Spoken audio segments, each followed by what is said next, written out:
네, 요즘 뭐 응답하라 1988 이게 또 관심을 끄는 것 같습니다. 3시 예배 앞에 서 있었더니 거기에 덕선이 엄마가 우리 교회 성도님이시래네요. 그래가지고 보려고 그랬는데 못 봤습니다. 여러분들의 1988년은 어땠습니까? 언제적이었는지 참 궁금한데요. 저는 중학교 때 체력장이 생각이 났습니다. 제가 중학생 때였는데 체력장의 꽃은 여러분들 100m 달리기 아니겠습니까? 저는 그때 당시 흔치 않았던 남녀 합반 중학교를 다니고 있었습니다. 많은 자매들이 이 체력장 때 이렇게 구경하는 장면이 있다면 그 형제들이 뛰는 100m 달리기였을 겁니다. 제 이름이 이상훈 아니었겠습니까? 야생마처럼 이렇게 달리는 모습을 보여주고 싶었습니다. 그래서 진짜 땅 소리와 함께 정말 열심으로 온 열정을 다 끌어모아서 저는 열심히 달렸습니다. 땅만 바라보면서 그냥 내 발이 얼마나 빨리 움직이는가를 확인해가면서 이 모습을 보면 자매들이 나의 야생마다움을 보고 좋아하겠구나 그러면서 열심히 달렸습니다. 진짜 이를 악물고 열정적으로 달렸는데요. 갑자기 근데 달리다 보니까 그 결승선을 통과해야 되는데 그물에 걸렸습니다. 이게 뭔 일인가 봤더니요. 그런데 운동장을 7시 방향에서 1시 방향으로 뛰는 100m 달리기였는데 땅만 보고 달리다 보니까 이게 1시 방향이 아니라 3시 방향에 있는 축구골대로 제가 이제 들어간 거죠. 저의 의도와는 달리 멋있는 모습을 보여주고 싶어서 이를 악물고 열심으로 달렸는데 결승점을 바라보고 달린 게 아니라 땅만 바라보고 달리다가 축구골대로 들어가는 이 초유의 사태, 전교적인 망신을 당하고 이제 좀 전문용어로 쪽팔렸던 거죠. 그래서 제가 이 중학교 때 그 사실을 통해서 결정적으로 깨달은 게 있었습니다. 속도보다도 방향이 중요했구나. 조금 늦게 달려도 좀 앞을 쳐다볼 걸 그러면서 땅을 치고 후회했던 경험이 있었습니다. 오늘 여러분들 로마서 10장 말씀을 보니까 이스라엘이 저와 비슷했던 것 같습니다. 그들에게는 열심이 있었어요. 하나님을 향한 열심이 있었는데 그들의 열심은 올바른 지식을 따른 것이 아니다라는 2절 말씀을 보니까 지식이 없었던 열심이었던 것 같습니다. 마치 제가 라인을 보고 달린 게 아니라 그냥 제 발만 보고 무조건 달렸던 것처럼 어떤 면에서 올바른 지식을 따랐어야 되는데 지식을 따르지 않고 그냥 무조건 열심 있게 살아갔던 것이 그들이 하나님의 구원으로부터 멀어졌던 이유라는 거예요. 또 하나는 3절을 보니까 자기의를 세우려고 하나님의 의에 복종하지 않았다라는 표현이 나오는데 자기를 위한 열심에 있어서는 굉장히 열정적이었던 것 같습니다. 저도 중학교 때 그랬던 거죠. 나를 부각시키고 싶었어요. 제가 그때 좋아하는 유진자매, 소영자매 이런 몇몇 자매들이 있었습니다. 이거 녹음되죠 참. 근데 그런 자매들한테 잘 보이려고 막 이렇게 뛰었던 어떤 자기중심적인 열심이 있었음에도 불구하고 여러분들 그게 열매를 맺지 못했던 것처럼 이스라엘도 자기의, 자기를 위한 열심 거기에 있어서 엄청나게 열정적이었는데 열매를 맛보지 못했다라는 것이 오늘 말씀에 등장을 합니다. 뿐만 아니라 이들을 역시 저희가 목표 골인 지점을 안 보고 달려서 실패했던 것처럼 하나님의 의라는 자기의가 아니라 하나님의 의라는 목표 지점을 보고 달렸어야 되는데 어떤 면에서 목표 없는 열심 때문에 오히려 그들은 헛걸음을 뛰게 되는 이러한 모습을 경험한 게 아닌가 싶어요. 연말이라 여러분들 바쁘시죠? 근데 여러분들의 바쁨은 어떻습니까? 정말로 올바른 지식을 따르는 열심이신지 아니면 자기중심적인 열심에 지금 너무나도 마음이 뺏겨 있는 건지 그것도 아니면 방향과 목표 없는 지점을 향해서 왜 달려야 하는지도 모르고 그냥 무조건 달려가면서 저처럼 골대에 골인을 해버리는 이런 어처구니 없는 일을 당하고 있는 것은 아닐지 여러분 한번 점검해보는 시간이 되었으면 좋겠습니다. 여러분 오늘 4절 말씀 한번 읽어보실래요? 4절 말씀 한번 읽어보겠는데 같이 읽습니다. 시작.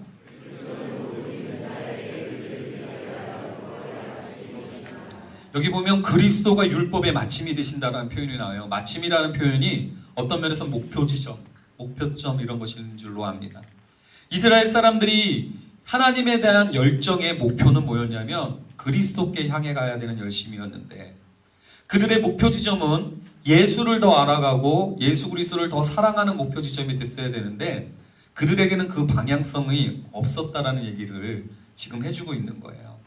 저는 우리 조이스의 예배가 근데 2015년 동안 이렇게 힘들게 5층까지 왔지 않습니까? 좀 전에도 올라오는 길에 보니까 몇몇 자매들이 서 있길래 왜 그러냐? 한계가 온 거죠.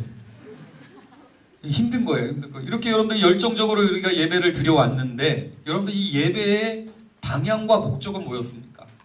정말로 한 해 동안 예배를 드리면서 우리의 예배가 예수를 더 사랑하게 되고 예수를 더 기뻐하게 되는 방향으로 흘러갔기를 원합니다. 여러분들의 GBS와 섬김은 또 어땠습니까? 여러분들의 GBS와 섬김이 그냥 요번 텀은 물이 좋았어. 요번 텀은 그놈의 리더 때문에 힘들었어. 근데 이러한 것이 여러분들의 방향이 아니라 이걸 통해서 예수 그리스도와 더 알아갈 수 있었다라는 계기가 되었기를 원하고요. 뿐만 아니라 여러분들의 일상도 마찬가지입니다. 무엇 때문에 이렇게 바빴는지 모르지만 여러분들의 일상과 일과 이 모든 것들이 정말로 예수 그리스도라는 목표와 방향성을 바라보면서 그렇게 쭉 올바로 가르는 길이었기를 원하는 마음이 있어요. 그래서 여러분들 지금 또 설교 시작도 얼마 안 됐는데 벌써 입신의 경지에 빠지려고 하시는 분들이 있기 때문에 우리가 붙들어줘야 됩니다. 자, 옆에 분들 손잡으면서 예수가 목표점이 되기를 그러면서 한번 붙잡아 주세요. 근데 우리가 이러한 목표 지점에 대해서 모르는 것도 아니고 원하지 않는 것도 아니죠. 근데 우리가 종종 길을 잃어요. 근데 여러분 제가 내비게이션 자매를 보면서 참 은혜를 많이 받습니다. 전 내비게이션이랑 소통을 좀 하는데요. 이 내비게이션 자매가 참 은혜스러운 게 뭐냐면 이 자매는요 제가 틀린 길을 간다고 해서 정죄하지 않더라고요. 이 자매는 참 신실해요. 내가 막 틀린 길을 간다고 해서 비난하고 정죄한 게 아니라 틀린 길을 가면 다시 거기서 최선을 다해서 안내를 끝까지 해주더라고요. 몇 번을 헤매도 유턴하십시오. 이러면서 계속해서 안내를 해주는 거예요. 바른 길 갈 때까지. 그 신실함에 제가 반했어요. 그래서 참 너 은혜스럽다. 너 고맙다. 내가 이렇게 얘기한 적도 있었는데요. 근데 이 네비 자매가 이 자매님이 그 안내를 멈출 때가 있어요. 안내를 안 해주실 때가 있어요. 언제냐면 목표 설정을 안 할 때입니다. 여러분들 예수 그리스도라는 우리 삶의 목표가 정말로 설정이 되어 있기를 원합니다. 신앙생활 하는데도 예수 사랑이라는 목표가 설정이 안 된 채 우리 얼마든지 예배 드릴 수 있어요. 기도를 하면서도 예수가 목표가 되지 않은 채 기도할 수 있는 게 우리입니다. 심지어는 구제를 하면서도 섬김과 봉사를 하면서도 예수와 무관하게 얼마든지 섬길 수 있고 봉사할 수 있는 게 우리예요. 그러나 여러분들 기억하십시오. 예수에게 목표와 방향이 설정이 되어 있다면 신실하게 정죄함이 아니라 계속되는 최선으로 우리에게 인도하심과 말씀하심을 멈추지 않을 줄로 믿습니다. 그러나 이 목표가 설정을 안 해놓기 때문에 어쩌면 우리는 그 인도의 음성을 못 듣고 있는 것은 아닐까라는 생각을 하는 거죠. 여러분들 유대인들, 이스라엘이 실패했던 게 바로 그거였습니다. 율법도 있었고 언약도 있었고 믿음의 선배들도 있었음에도 불구하고 그들은 어느 순간부터 예수 사랑, 하나님 사랑이라는 목표 설정이 뜸해졌던 것 같아요. 자, 근데 여러분들 그런 면에서 여러분들의 신앙의 목표와 방향성을 한번 체크하고 점검하는 시간이 되었으면 좋겠는데요. 제가 존 파이퍼 목사님이라는 분을 굉장히 좋아합니다. 서점에서 존 파이퍼가 썼다 하면 사셔서 그냥 무조건 읽어도 괜찮습니다. 근데 이제 그분 글을 하나 인용해 드릴 테니까 여러분들의 신앙을 한번 점검해 보시기 바랍니다. 여러분 한번 들어보세요. 혹시 우리는 성경을 교훈을 모아놓은 책 정도로 여기는 것은 아닙니까? 성경의 많은 이야기는 구원자의 필요성을 가르치고 있습니까? 아니면 좀 더 도덕적으로 살아야 할 필요성을 강조하고 있습니까? 우리의 청년들은 기독교를 이것은 하고 저것은 하지 말라는 도덕률로 여기고 있습니까? 아니면 하나님이 예수 그리스도의 삶과 죽음과 부활을 통해 불경건한 자를 어떻게 의롭다 하시는가에 대한 복된 소식으로 여기고 있습니까? 우리들은 스스로 의를 행해야 하나님의 사랑을 받는다고 배우고 있습니까? 아니면 그리스도께서 그들을 위해 행하신 의를 통해 사랑을 받는다고 배우고 있습니까? 자, 여러분들 어떻습니까? 여러분들의 신앙의 목표는 이것을 하고 저것은 하지 말라는 도덕률을 잘 지켜가는 것에 방향 목표 설정이 되어 있습니까? 아니면 신앙생활을 하면 할수록 나에게는 구원자가 필요하다, 나에게는 목자가 필요하다라는 방향으로 여러분들은 신앙의 목표점이 형성되어 있습니까?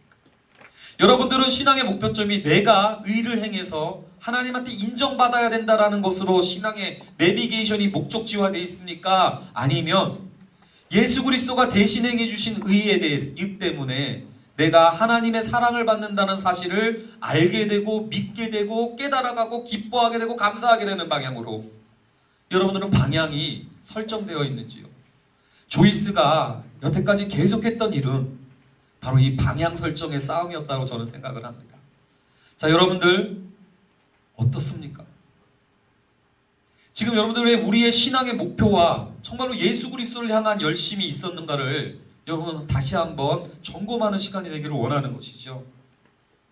근데요, 여러분들 복음을 이렇게 인생의 목표점으로 설정해야 된다라는 당위성은 아는데 사실은 복음을 목표점으로 설정하지 않는 경우들이 많아요. 제가 왜 그럴까 생각해 봤더니 두 가지 이유가 있더라고요. 그리고 이 두 가지 이유가 오늘 우리가 읽은 로마서 10장에 굉장히 집요하게 다루고 있는 내용이더라고요. 자, 첫 번째 우리가 복음에 대해서 알면서도 그것을 정작 내 삶의 목표로 설정하지 않는 이유가 있습니다. 그것은 뭐냐면 복음은 행위 대신 믿음이라고 그러니까 복음은 정작 중요한 변화를 불러일으키지는 못한다라는 생각이 우리 가운데 있는 것 같아요. 아, 믿으면 돼요? 그러면 난 뭐 하면 돼요? 아, 하나님이 다 해주셨다고요? 그러면 난 할 게 없겠네요? 이러면서 복음이라는 것은 오히려 우리를 막살도록 납두고 방종으로 이끌 것이다라는 생각을 하면서 그렇게 살다 보면 정말 사람이 변하겠는가? 이러한 오해를 갖고 있는 게 대부분의 사람들의 태도더라고요. 또 두 번째 여러분들 복음을 여러분들의 인생의 목적으로 안 삼는 까닭은 뭐냐면 어떤 면에서 복음을 하나님이 다 해주셨다라고 생각하면 내가 할 게 없겠네 그러면서 우리 인생의 동력이었던 열정을 저하시킨다라는 생각이 굉장히 많은 성도들이 갖고 있는 생각이더라고요. 근데 여러분들 제가 이제 시작을 해야 되는데 계십니까? 또 혼자 있는 듯한 느낌이 들어가지고 여러분들 이제부터 한번 집중해 보세요. 여러분들 이 로마서 10장이 이 문제를 어떻게 풀어가는지를 여러분들 한번 잘 생각해 보셨으면 좋겠습니다. 복음이 행위를 부정한다. 그래서 실질적이고 구체적인 변화를 불러일으킬 수 없다라는 생각 때문에 복음은 머리로는 좋겠지만 실질적인 도움은 안 된다라고 생각하는 사람들에게 여러분들 4절 말씀 한번 다시 한번 읽어보겠습니다. 4절 읽습니다. 시작.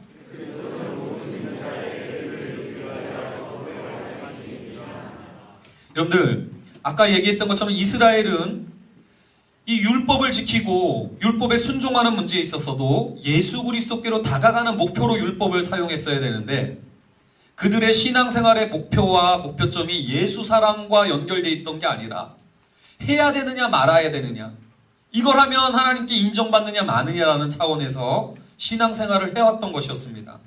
그러다 보니까 여러분들 하나님 사랑 예수 그리스도에 대한 감사로 이어간 게 아니라 내가 한 게 뭐라고 그러면서 하나님한테 숨어들었고요. 내가 한 게 얼만데 그러면서 서운해하는 것들을 반복했던 게 바로 이스라엘의 실패의 모습이었어요. 그런데 복음을 아는 우리들이라면 좀 달라야 되는 거 아닙니까? 근데 희한합니다. 복음을 안다고 하는 많은 성도들이 나는 새가족반을 넘어섰고 복음반도 들었으니까 복음을 이제 어느 정도 안다고 하는 성도들도 사실은 신앙생활하면서 예수 그리스도와 연결되어 있지 않고 그냥 별반 율법주의자나 이스라엘 사람들과 별반 다름없이 행동하는 사람들이 너무나 많다라는 거예요. 왜 원인이 뭘까라고 생각을 해봤더니 여러분들 행위구원으로부터 믿음구원으로 여러분들 이렇게 복음을 오해하는 거죠. 복음이라는 것을 그냥 믿기만 하면 구원받는다라고 오해하는 복음에 대한 얄팍한 이해를 갖고 있는 성도들이 많아도 너무 많다라는 것을 제가 목회를 하면서 발견을 했습니다. 그냥 옛날 구약 때는 하나님이 율법에 대해서 온전히 순종해 주셔야 구원해 주셨는데, 신약에 와서는 이제는 율법 지키는 거 어려우니까 그냥 믿기만 하면 구원해 줄게, 이걸 복음으로 오해하는 성도들이 굉장히 많습니다. 자, 여러분들 졸고 있으니까 옆에 분에게 얘기하겠습니다. 너지? 그래서 찔러주세요. 시작. 여러분들, 구약에는 행위를 통해서 구원받는다라고 얘기를 해놓고 신약에는 달라졌다고 생각하는 거예요. 믿기만 하면 구원받는다. 그러니까 뭐냐면 행위를 온전히 못하니까 믿음으로 축소해버렸다고 생각하는 거예요. 하나님이 행위 가지고는 안 되니까 믿음으로 행위를 대체해버렸다고 생각하는 복음에 대한 잘못된 이해를 갖고 있는 성도들이 굉장히 많습니다. 그래서 제가 오늘 로마서 이 10장 4절 말씀을 가지고요, 다시 한번 얘기하겠는데, 예수 그리스도가 율법의 마침이 된다라는 소리는 뭐냐면, 예수가 율법을 폐지하러 온 게 아니라 율법을 성취하고 완성하러 왔다는 얘기예요. 이 얘기는 뭐냐면 구약의 행위 구원을 대체해서 믿음 구원을 따로 만들어낸 게 아니라 구약의 행위 구원을 완성하는 이 모습이 신약에도 그대로 이어진다는 얘기예요. 다시 한번 여러분들 쉽게 얘기하자면, 저 좀 쳐다봐 주세요. 나 혼자 있는 듯해서 외로워요. 여러분들, 제가 쉬운 말로 좀 더 얘기를 하자면, 제가 이제 우리 조이스에서 복달이다 이런 별명도 갖고 있지만, 여러분들 충격받지 마십시오. 구약에만 행위 구원이 아니라 지금 이 시대에도 행위 구원 똑같습니다. 행위로 심판받고요, 행위로 구원받아요. 믿습니까? 아멘 별로 못해요. 몇 명만 그냥 어쩔 수 없이 아멘 했어. 여러분들, 행위로 심판받고 행위로 구원받아요. 갑자기 여러분들 여기서 졸면 이제 제가 이상해져요. 여기서 졸면 이제 나는 이단되고 이제 아마 이제 저는 분당우리 교회 잘릴 확률이 높죠. 갑자기 눈이 트여지네요. 자, 여러분들 잘 생각해 보세요. 행위 심판, 행위 구원이 구약이었어요. 그래서 죄 지으면 심판받고 그랬잖아요. 그리고 율법을 온전히 지켜서 구원받고 순종하는 개념이 구약에 있었는데, 신약에는 사람들이 어떻게 하냐면 예수님이 오셔서 이거를 믿음으로 대체됐고 믿음으로 축소됐다 생각해 왔어요. 그럼 여러분들, 로마서가 얘기하는 건 뭐예요? 아니에요. 축소한 것도 아니고 대체한 것도 아니에요. 이 구약 때 이야기를 그대로 가져와서 완성했다는 거예요. 그러면 어떻게 제가, 이신칭이 아닙니까? 믿음으로 구원받는다는데 어떻게 이 목사는 행위 구원을 얘기합니까? 라고 얘기를 하죠. 예, 그래서 여러분들 지금 졸지 말아야 돼요. 이걸 얘기하고 졸아도 조세요. 그래야 내가 이단이 안 되니까. 자, 여러분들 보세요. 왜 제가 행위 구원, 행위 심판을 얘기하냐면 지금도 똑같습니다. 그 원리는. 예수 그리스도의 행위 때문에 구원받는다는 데에 있어서 행위로 심판하고 행위로 구원하는 것은 구약부터 지금까지 변치 않고 유지되는 사실이에요. 여러분들, 우리는 여태까지 어떻게 복음을 이해해 왔냐면, 행위 가지고 안 되니까 믿기만 하면 쳐준대. 행위 가지고 안 되니까 그냥 네가 믿으면 구원해 주기로 해주시겠대. 이렇게 생각을 해왔던 거예요. 근데 그게 아니라 행위의 심판에 대해서 지금도 행위 심판이 유지돼요. 내가 원래 그 심판 받아야 되는데 예수 그리스도의 행위가 십자가를 대신 짊어지셨다고요. 여러분들, 또요, 율법은요 우리에게 온전한 순종을 요구해요. 옛날에는 온전한 순종할 수 없고 그냥 내가 믿으면 온전하게 순종했다고 쳐주는 걸로 알았어요, 저도. 근데 그게 아니라 예수 그리스도가 나를 대신해서 온전한 순종을 심한 통곡과 눈물로 십자가를 마다하지 않으면서 그분께서 끝까지 순종하셨기 때문에, 예수 그리스도의 행위 때문에 내가 구원받는다는 사실에서 행위 심판, 행위 구원은 구약과 신약 달라진 것이 있다 없다? 하나도 없어요. 여러분, 근데 이 사실을 아는 게 왜 중요한지 아십니까? 혹시 이 가운데 복음을 그동안에는 행위를 못했으니까 믿는 걸로 쳐줄게로 생각했던 사람들은 내 죄가 사함받았다는 것도 용서했다는데 이렇게 생각하겠지만, 여전히 행위 심판을 아는 사람들은 뭐예요? 내 죄가 그냥 믿어서 내가 믿었으니까 그냥 덮어준 게 아니라 내 죄가 왜 해결됐다고요? 예수 그리스도의 행위 때문에 해결된 거예요. 그러니까 어떻게 돼요? 죄에 대해서 여러분들 가볍게 여길 수가 없다고요. 하나님을 무시하고 아니 왜 이런 소리가 나오죠? 갑자기 하나님 멱살을 잡는다는 얘기가 왜 그런 얘기가 나오는지 몰라요. 방언이 가끔씩 이렇게 터져 나오려고 그래가지고. 그런데 하나님을 무시하고 멸시하는 우리들의 그러한 모습들에 대해서 우리는 가볍게 생각합니다. 내가 목사인가? 난 평신도니까 난 뭐 그 정도 되나? 난 믿으니까 그래도 괜찮아. 이런 식으로 생각하는데 여러분 그게 아니에요. 우리의 그러한 태도 때문에 예수 그리스도가 행위로 심판받는 거예요. 이 사실을 믿으시나요? 한 명 믿네요. 근데 이 사실을 믿는다면 죄에 대해서 결코 간과하고 가볍게 여기고 그것을 당연시할 수 없다는 얘기입니다. 뿐만 아니라 순종도 마찬가지예요. 옛날에는 내가 어떻게 다 율법 순종해? 그냥 믿으면 되는 거지. 그냥 나 실제로 이런 사람도 봤어요. 목사님 난 천국에 상급 필요 없어요. 난 믿어서 천국 가면 그만이에요. 이렇게 생각하는데 여러분들 그게 아니에요. 예수님이 나의 율법의 순종을 대신해서 다 해주시려고 새벽부터 기도를 하시면서 그렇게 하루하루 순종하시려고 살아왔던 그분의 삶을 보니까 여러분들 내가 순종을 간과해왔던 것들 하나님을 위해서 살았던 것들을 시시하고 별거 아닌 것처럼 취급했던 것이 마음에 여러분들 불편해서라도 못하겠다라는 거예요. 여러분들 우리 재정국장이 있어요. 우리 조이스 그 국장단들이 있습니다. 따라합니다. 어벤져스들. 진짜 여러분들 올 한 해 우리 어벤져스들 정말로 대단했어요. 박수 한번 쳐주십시오. 정말로 닳도록 수고해가지고 너무 행복했고 인조이 조이스 이렇게 했다고 고백하는 지체들이 참 많습니다. 그 중에 여러분들 재정국장이 있는데요. 정말 헌신적이에요. 재정을 얼마나 알뜰히 운영했는지 12월 달 통계가 우리 교회 재정부에서 저한테 메일로 왔습니다. 현재 재정 중 조이스 재정이 900만 원 가까이 남겼더라고요. 와, 그래서 내가 깜짝 놀랐어요. 아니, 우리 재정국장이 회의하면은요 매번 돈 없어요. 쓰지 마요. 돈 없어요. 안 돼요. 맨날 이러거든. 난 그래서 진짜 돈 없는 줄 알았어요.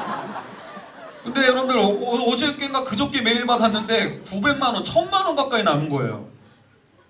며칠 전에 조이스다운 프로그램을 하는데요. 외부 강사를 불렀습니다. 선예의 남편 제임스 박 선교사님이라는 분이에요. 그래서 내가 알아보니까 딴 데 가면 막 부르려면 200만 원, 300만 원 사례금을 두고 이렇게 부르시는, 물론 이제 선혜와 함께 부를 때 그랬던 것 같기는 한데 이렇게 어쨌든 되게 이제 고급진 분이세요. 근데 왔어요. 예, 저는 조이스 강사 예산으로 저는 그 외부 강사 올 때는 30만 원 정도를 이렇게 저희가 이렇게 약속한 금액이 있어서 재정국장한테 30만 원 지급해라라고 저는 얘기를 해놨어요. 근데 우리 재정국장이요, 자기가 아는 사람이야. 제임스 박 선교사. 그러니까 10만 원만 넣었어, 봉투에. 나는 그날 전달하러 가가지고 수고했다고, 우리 지체들 너무 은혜 받았다고 그러고 딱 봤는데 10만 원밖에 안 써서 야, 왜 600원? 그거면 된다고. 30만 원 지금 없다고.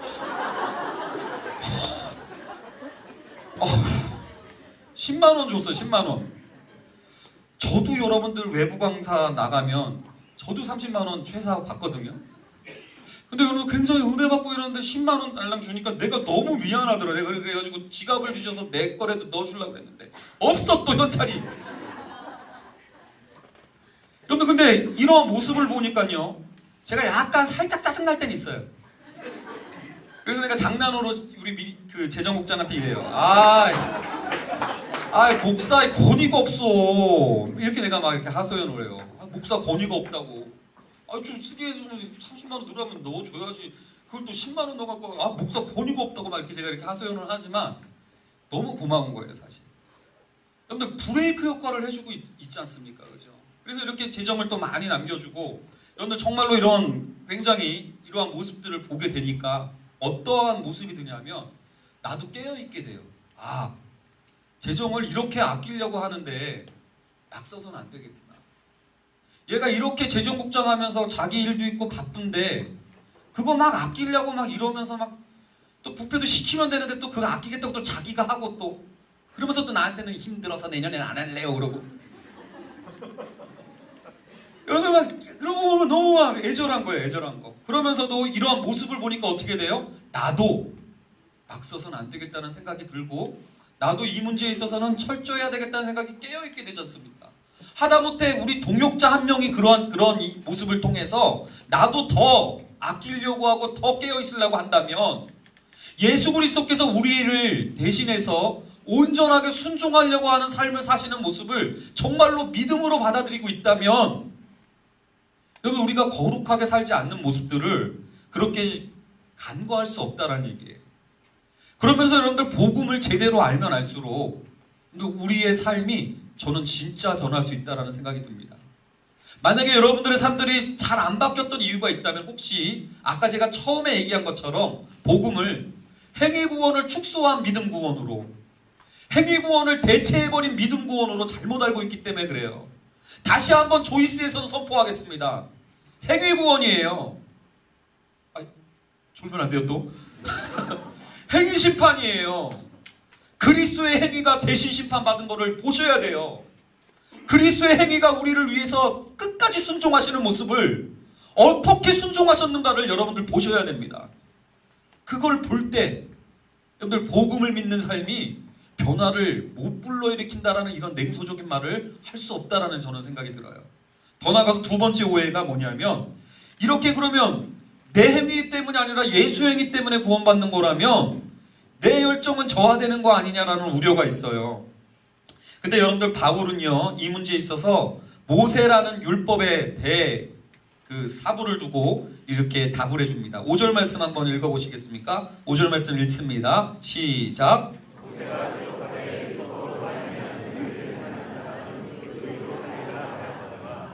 여러분들 이 말씀은요 레위기 18장 5절 말씀을 인용한 건데요.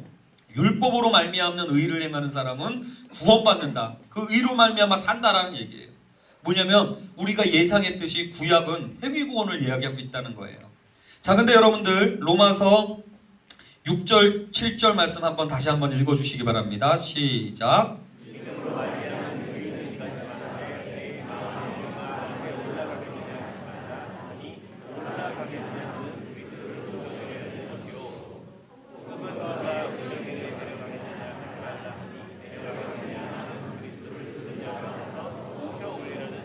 여러분들 이 말씀이 굉장히 어려울 거예요. 근데 여러분들 이 말씀을 자세히 보면요 좀 괜찮은 성경책에 보면 조그맣게 뭐 디귿, 리을 막 이렇게 써있고 주가 달려있는 성경책을 보게 될 겁니다. 혹시 발견하신 분 계세요? 한 두 분, 성경책 두 분 갖고 왔군요. 여러분들 막 분홍색 성경책 살 게 아니라 이런 거 사야 돼요. 이런 거 읽는 거. 빨간색 뭐 이런 사이즈 이런 거 너무 연연하지 마시고 여기 이런 건데 주가 잘 달려있나를 좀 보면서 성경책을 골랐으면 좋겠습니다. 근데 여기 보면 이 말씀은요 신명기 말씀을 인용했다라는 표시가 딱 나와요.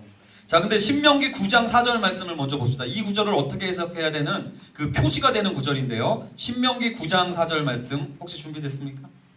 예, 한번 읽어주시기 바랍니다. 시작. 내 하나님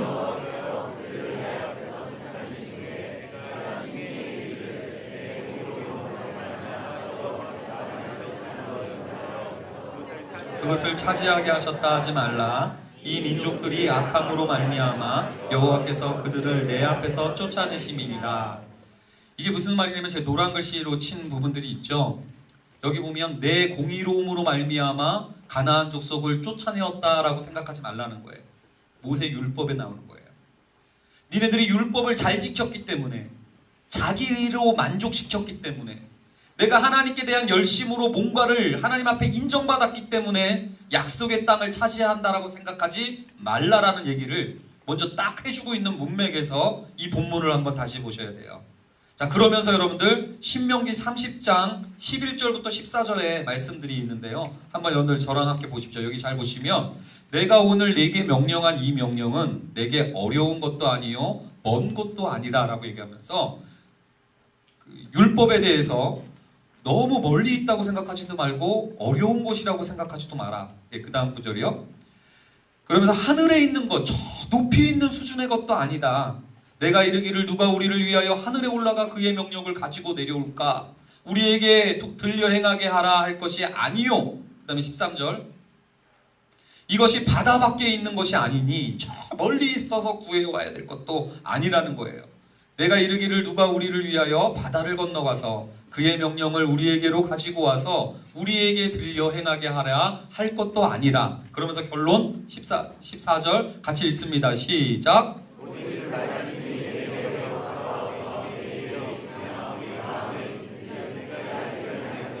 예. 갑자기 전문맥에서 뭐라고 했어요? 네 공의로움 때문에 구원받는 거 아니다라고 얘기를 하면서 율법으로 말미암아 의롭게 된다라고 얘기를 하면서 구원받을 수 있다고 얘기하면서 이 율법을 지키는 것이 멀리 있는 것도 아니고 어려운 것도 아니고 가까이 있다, 율법 지키는 게 쉽다, 이런 얘기를 갑자기 하고 있다는 거예요. 근데 이것이 가능한 구절을 놓치시면 안 되는데 신명기 30장 6절 말씀까지 같이 한번 읽고 여러분들 한번 전개해 보도록 하겠습니다. 30장 6절 말씀입니다. 같이 읽습니다. 시작.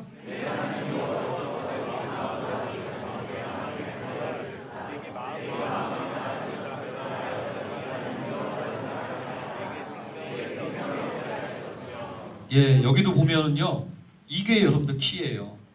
율법 말씀을 지키는 것이 어렵지 않고 멀지 않다고 하는 이유는 뭐였냐면 그들의 공의로움 때문이 아니에요. 하나님이 그들의 마음에 할례를 베푸셨기 때문이라. 은혜죠. 하나님이 행하시는 일이에요. 그들의 마음을 부드럽게 해주시고 하나님이 그들에게 새 마음을 허락하여 주셔서 여호와를 사랑하게 하심으로 이 율법을 지키는 것이 어려운 것이 아님을 여러분들 이렇게 만들어주시겠다라는 얘기를 하는 거예요. 근데 바울이 왜 로마서에서 복잡하게 이 얘기를 하는지 여러분들 제가 잠깐 설명을 드리자면요. 지금 이 얘기입니다. 우리는 구약은 행위 구원, 신약은 은혜 구원이라고 생각을 했는데 제가 아까 뭐라고 얘기했어요? 구약도 행위 구원, 신약도 행위 구원.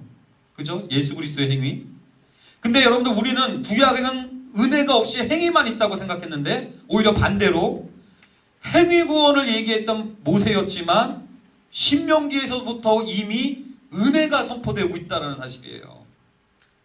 구약도 은혜가 있어야 지킨다라는 얘기를 지금 해주고 있다는 얘기를 지금 바울은 우리에게 보여주고 싶은 겁니다. 근데 여러분들은 지금 별로 관심이 없는 것 같아가지고 좀 그러는데요. 자, 조금만 여러분들 더 달려가 볼게요.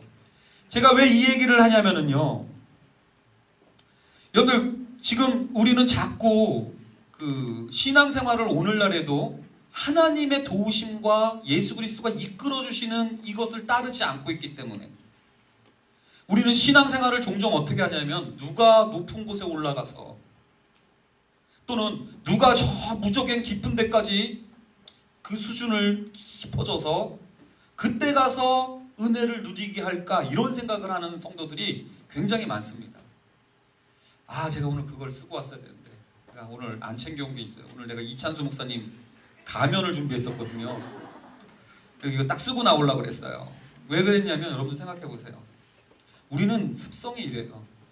뭔가 좀 더 수준 높은 사람들이 이야기하면, 그죠?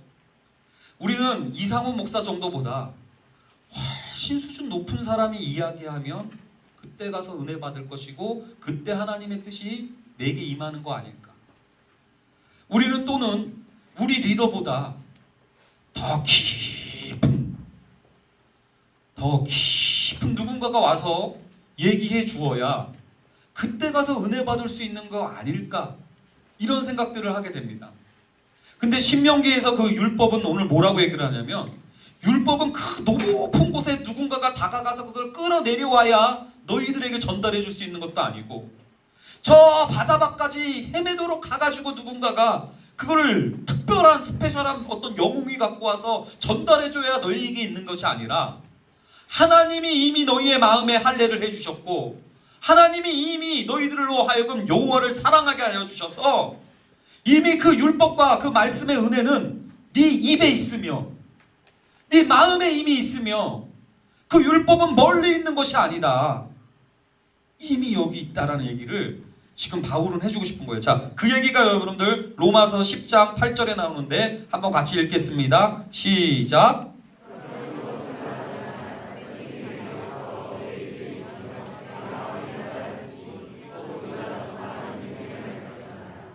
예, 이 말씀이 바로 그겁니다. 자기 의는 뭡니까? 언젠가 내가 누구보다 더 높아지면 그때 가서. 자기 의는 율법으로 말미암는 의는 뭡니까? 내가 누구보다 더 깊은 수준까지 도달해서 그러면 그때 가서 인정받는다라고 생각하는 건 율법으로 말미암는 의예요. 근데 자기를 세우려고 힘써 하나님의 의에 복종하지 않았다고 얘기했을 때 하나님의 의, 믿음으로 말미암는 의는 뭐냐면 지금 여기에 있다라는 거예요. 율법이 하나님의 말씀이 예수 그리스도가 저 멀리 계신 게 아니라 지금 여기에. 말씀이 내게 멀리 있는 게 아니라 가까이에. 심지어 얼마나 가깝냐면 입에. 내 입에 있고 네 마음에 있다라는 거예요. 여러분들 어떻습니까? 정말로 이 믿음으로 말미암는 의, 하나님이 우리를 위해서 행해 주신 이 의의 선물을 정말로 믿음으로 여러분들이 간직하고 있는지요? 아니면 이 성경은 이렇게 설명함에도 불구하고 그러나 이제는 하나님의 의가 나타났으니 과거형으로 이미 설명했음에도 불구하고 여전히 우리 수준은 아직 멀었어. 우리는 아직 깊지가 못해서 우리 리더 가지고는 안 돼. 이러면서 여러분들 계속 이스라엘이 하나님께 멀어졌던 것처럼 여러분들도 그 예수 그리스도와 연결된 목표 지점이 아니라 계속 여러분들 그냥 자기 길을 가다가 꼴대로 들어가는 이런 실수를 범하고 있는 것이 아니냐는 거예요. 자, 그런 면에서 따라합니다. 복음은 가깝다. 근데 이건 명언이라고 생각해요. 제가 만들어 놓은. 복음은 여러분들 먼 게 아니에요. 지금 여기에 문제예요. 이것이 여러분들 굉장히 중요합니다. 왜 그러냐면 여러분들 지금부터는 깨어나셔야 될 것 같은데 이제 얼마 안 남았어요. 주님 오실 때가 얼마 안 남았습니다. 좀 깨어나셔야 되는 게 뭐냐면 복음이 가깝다. 그리고 지금 여기 있다라는 여러분들 이 믿음이 너무 없어요. 우리한테. 늘 누군가 더 나은 사람, 더 깊은 사람이 오지 않는 한 나는 안 변하리라라는 아주 그냥 이 믿음 더욱 굳세라가 강하지. 여러분들 지금 여기에 가까이 계신 말씀, 가까이 계신 복음을 못 믿어도 너무 못 믿는 자들이 많은 거예요. 자, 근데 여러분들 그걸 믿게 되면 어떤 변화가 있는지 아십니까? 옆에 분들 한번 쳐다봐 주십시오. 이 사람들을 바라보는 의미와 해석이 틀려져요. 여러분 이 사람들을 바라보는 의미와 해석이 틀려집니다. 왜냐하면 지금 여기의 문제에 대해서 여러분들 가까이 있는 말씀, 하나님의 인도하심이 언젠가가 아니라 먼 훗날이 아니라 왕년의 문제가 아니라 지금 나타나고 있다는 것을 신뢰하고 있기 때문에 그렇습니다. 여러분 근데 이걸 왜 못 믿느냐? 따라합니다. 믿음은 신실합니다. 이거 이제 제가 또 만든 저의 명언이에요. 나 혼자 생각하는 명언. 근데 믿음이요 페이스잖아요. 페이스. 근데 이제 페이스플리스. 왜 이래? 또 방언 나오려고 그랬어. 페이스플리스라 이렇게 해서 설명을 하기도 하는데요. 여러분들 신실함과 연결되는 단어가 헬라어도 원어로도 그렇고 영어 단어로도 그렇고 여러분들 믿음은 신실함이랑 연결이 되어져요. 무슨 소리입니까? 상황이 어려워지면 입으로 다른 소리하고 상황이 어려워지면 마음으로 거부하고 이건 여러분들 신실함이 아니에요. 근데 말씀이 가까이 계시다는 사실을 믿는 사람들은 끊임없이 나에게 어떤 일이 펼쳐지든지 말씀이 가깝다라고 생각하는 사람들은 딱 이런 생각을 합니다. 무슨 뜻이지? 어떠한 의미가 있지? 하나님이 왜 이러시지? 그러면서 이런 것들을 묻기 시작해요. 그러면서 여러분들 상황과 무관하게 잘 됐을 때도 입으로 예수를 주라 시인하죠. 뿐만 아니라 잘 안 풀릴 때도 원망과 불평이 아니라 입으로 주를 이야기할 수 있어요. 마음으로도 마찬가지입니다. 여러분들. 가까이 계시다는 사실을 믿기 때문에 상황은 어렵고 형편은 무너질 것 같은데 예수 그리스도를 신뢰하는 마음을 가깝다라고 생각하고 있기 때문에 여러분 그것을 가질 수 있어요. 그러면서 제가 만든 세 번째 믿음은 현재형이다. 따라합니다. 시작. 근데 믿음은요 왕년애가 아니에요. 미래형도 아닙니다. 믿음은 신실하기 때문에 지금 여기서 발휘되느냐의 싸움이에요. 여러분들 지금 여러분들의 입이 무엇을 이야기하고 있고 지금 여러분들의 마음이 무엇을 신뢰하고 있는지 여러분들 생각해 보십시오. 늘 뭔가 더 높아져야 뭔가 나중에 수준이 깊어져야 그때 가서 은혜가 임할 거라고 생각하고 계셨나요? 이스라엘을 닮아가고 있는 거예요. 그러나 복음은 가깝습니다. 여러분들 설교를 이제 마무리 짓겠는데요. 여러분들의 열심은 어떤 열심이었는지를 점검해 주셨으면 좋겠어요. 정말로 올바른 지식을 따르지 않는 열심이었는지, 또는 여러분들의 열심은 자기를 위한 열심으로 그렇게 바빴던 것은 아닌지, 여러분들의 열심은 정말로 예수 그리스도와 연결되어 있는 방향에 있는 열심이었는지를 한번 점검해 보는 시간이 되었으면 좋겠습니다. 뿐만 아니라 여러분들의 믿음도 점검해 주십시오. 왕년에 믿었던 걸 가지고 버티려고 하지 마시고요. 믿음은 신실함이에요. 지금 여기서의 여러분들의 입술의 문제고 마음의 문제입니다. 여러분, 그리고 먼 훗날의 이야기로서 이야기를, 그 믿음을 오해하시면 안 돼요.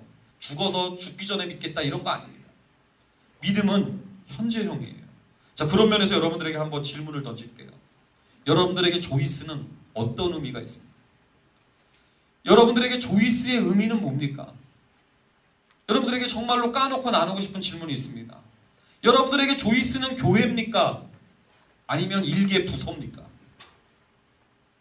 조이스가 지금 여기서 하나님이 뜻을 가지시고 우리를 불러주셨다는 사실을 믿는 사람들은 이 만남을 주님의 핏값으로 사신 귀한 만남이라는 의미 부여가 될 겁니다. 근데 많은 지체들이 안타깝게도, 많은 지체는 아니죠. 간혹 어떤 지체들은 조이스를 예수 그리스도의 몸된 지체로 보는 게 아니라 언제든지 갈아입을 수 있는 옷 정도로,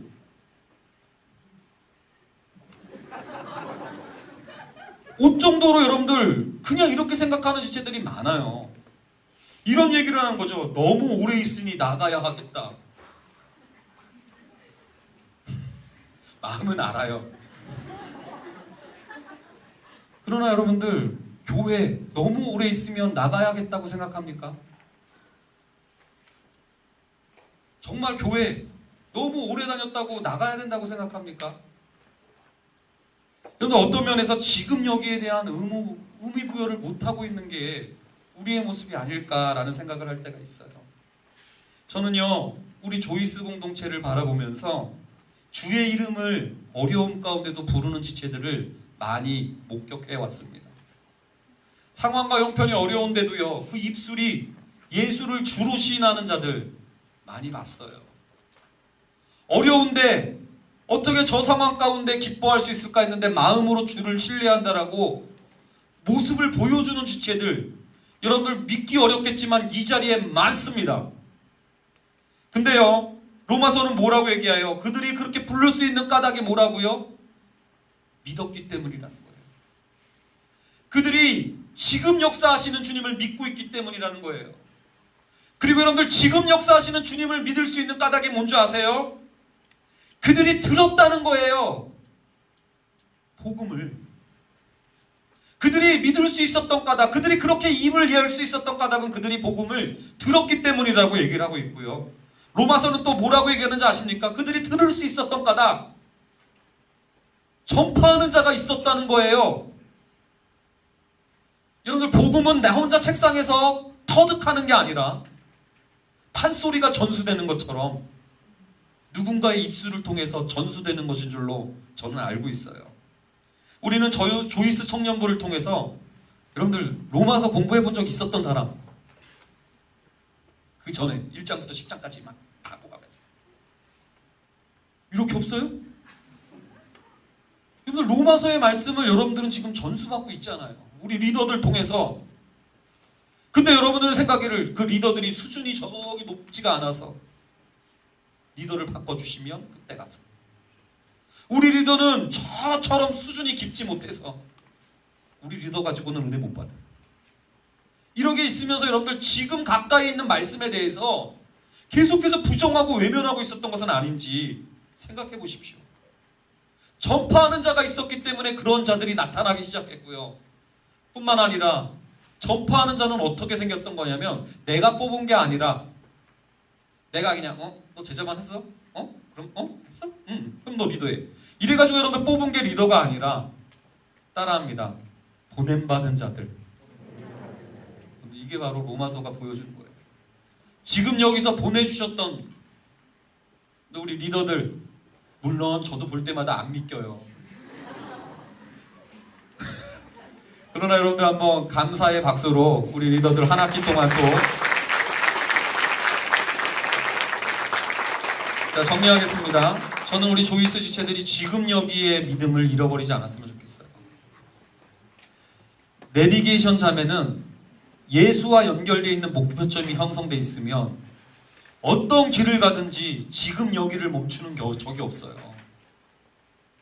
여러분들, 우리가 신앙에 제대로 되는 길을 가고 있다면 여러분들 힘들어서 넘어질 때도 있고요. 여러분들 연약해서 나 혼자 가는 것처럼 고독할 때도 있을 줄 압니다만 여러분들 가까이 있는 말씀을 믿으십시오. 여러분들 곁에 하나님께서 보내주신 사람들이 있음을 신뢰하십시오. 그리고 그들을 통해서 여러분들 하나님의 말씀을 나눔을 통해서 여러분들이 믿음의 자리로 옮겨오고 어려움의 상황 가운데서도 예수를 주로 시인할 수 있는 입술이 터지고 너무 절망적인 상황이라 할지라도 마음으로 주를 신뢰할 수 있는 힘과 담력이 옆에 사람들을 통해서 펼쳐줄 줄로 믿습니다. 자, 여러분들 그런 조이스 여러분들 생각을 한번 잘 한번 점검해 보시는 오늘이 됐으면 좋겠어요.